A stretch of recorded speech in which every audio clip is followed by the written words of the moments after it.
Today I'm going to be doing a review of this Mercedes GLC 300 4MATIC. And the other cool thing is there's a snowstorm happening.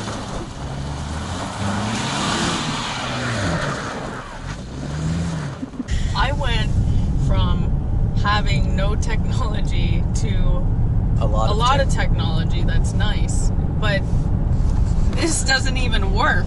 Looks good. When you buy a Mercedes, you shouldn't have to, you know, drive off the lot and find problems. I just feel like it's bull dung. Yeah. It's Christmas Day in Pennsylvania.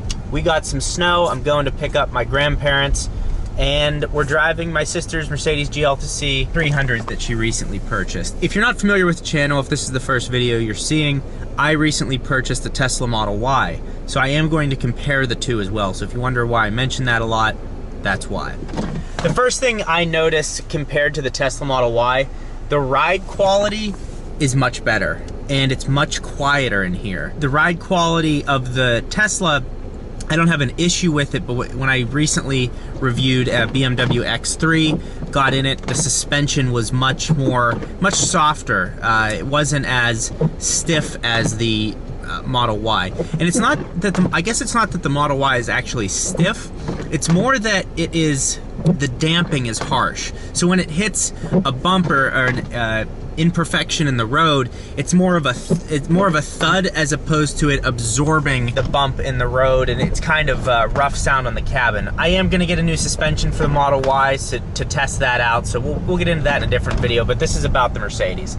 First, we'll start off with the interior because it's currently 19 degrees outside. The interior of this thing is nice. It's durable. It's what you'd expect from a Mercedes in the $40,000 range. The only disappointment is, and really what I cannot believe that Mercedes is even allowed to do, I'm surprised they produce a car with this, is the navigation. This car does not have navigation.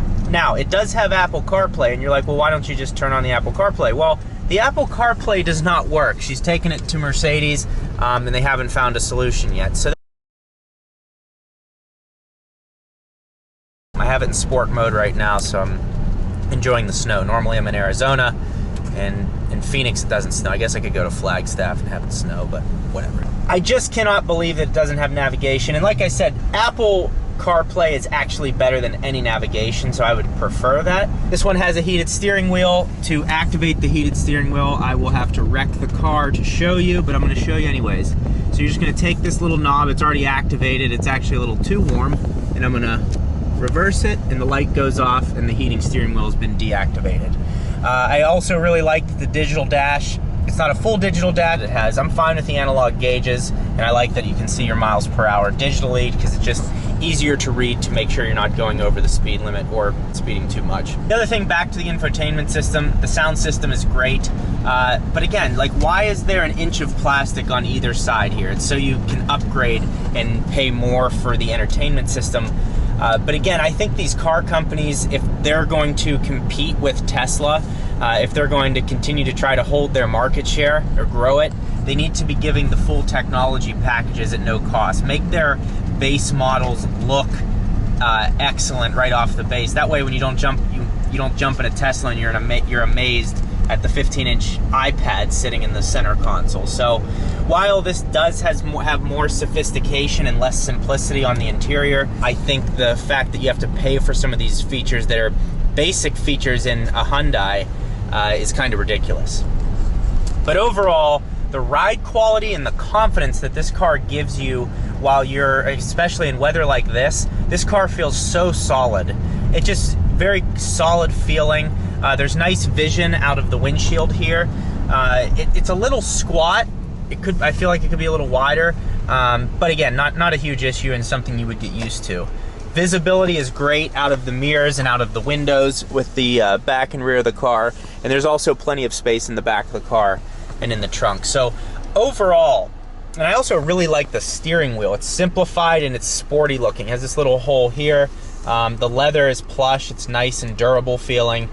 So I gotta say, I mean, this is a great car for this part of the country. It does have the 4-cylinder engine in the GLC 300. I think it's around 250 horsepower and 270 foot-pounds of torque. So not a slouch. And like I've said before, on an expensive car like this, when they put 4 cylinders in them, the transmission saves them. They're very peppy engines.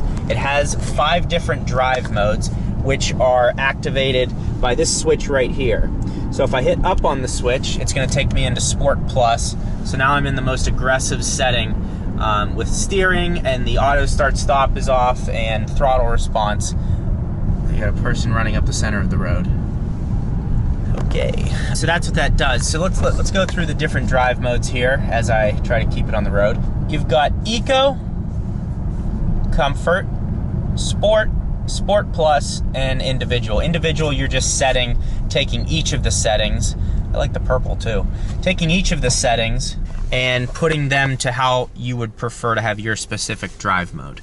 So that's what Individual it is. I'm just gonna leave it in Sport for now, just to keep the transmission shifts a little more quicker than Comfort.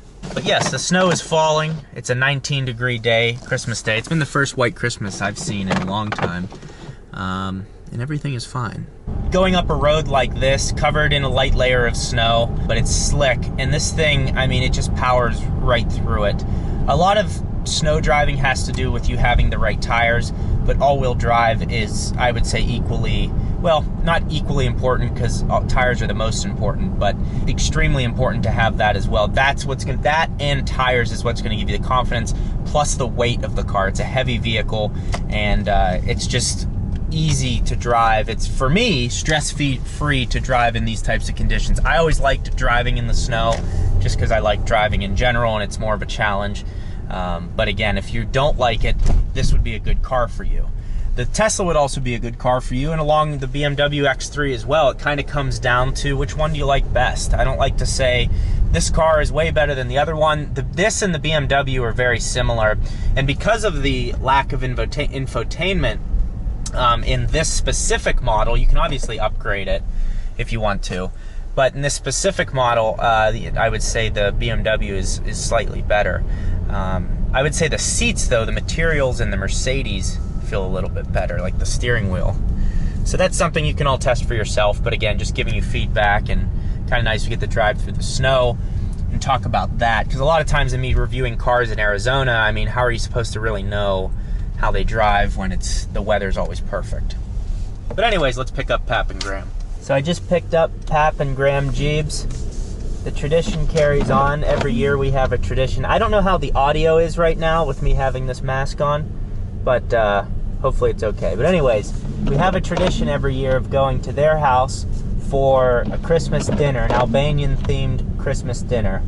And it carried on last night despite everything. This is Pap. This is Graham. Hi. They're big enthusiasts and supporters of the Gjeebs channel. Absolutely. They always like it. Whenever I get lonely for Ben from distance in Phoenix, I turn up YouTube and talk to him there. Or he talks to everybody else there. Very interesting stuff. Yep. And Pap was a writer for the Pittsburgh Post-Gazette for 40 years in Pittsburgh. So not there. How long? At Post-Gazette, about 20. I retired after 20. Okay. Started there as a copy boy when I was going to Pitt, and then retired from there. But I also worked, before that, I worked as a reporter for the Tribune Review in Greensboro. Right. And then reporters move around a lot. Yeah. So I'm carrying on the tradition of reporting, but in a different way. There you Doing go. fine. We're just on our way back to my house currently, again, driving my sister's car. So my question to the two passengers in the back is, how is the leg room? Is it enough, or do you think it's a little tight? It's good. It's good? Yeah. Okay. My knees got a lot of room. Yeah. And I'm 6 feet tall. I actually had to move up a little bit, but I still have plenty of space. I could do a long trip like this with no problems. No, the room is fine. Yeah. Yeah, so the room is good. Again, it feels like a very solid car in the bad conditions. It feels safe, heavy. You feel like you're always in control. So I think it's good in that sense. And I think for the consumer, I think you would just have to, you know, it would come down to price. It would come down to warranty and what you could negotiate between this, Tesla, BMW, Audi Q5, all of those. Look at this person here. Oh my gosh. Oh my goodness. Bare legs. Wow. Overall, I give the Mercedes GLC 300 4MATIC a thumbs up. I think it's a car that you could buy and enjoy over time. But if you're wanting to look to the future and wanting to drive something very exciting and get the performance of something that costs a lot more, you have to look at the Tesla Model Y, or any Tesla for that matter. Being able to just charge, not have to go to the gas station and everything like that is great. But does it fit your lifestyle? Are you okay with adding a little bit of time to your trips? If you're taking 9 or 10 hour trips often, it's going to add, could be an hour, could be an hour and a half of charging time to the schedule. So leave your comments below. Let me know what you think, or have questions of the GLC. I'll get back to as many as possible. Thank you for watching. We'll see you in the next video. Hey. Wow. You're good, You Ben. know more about this car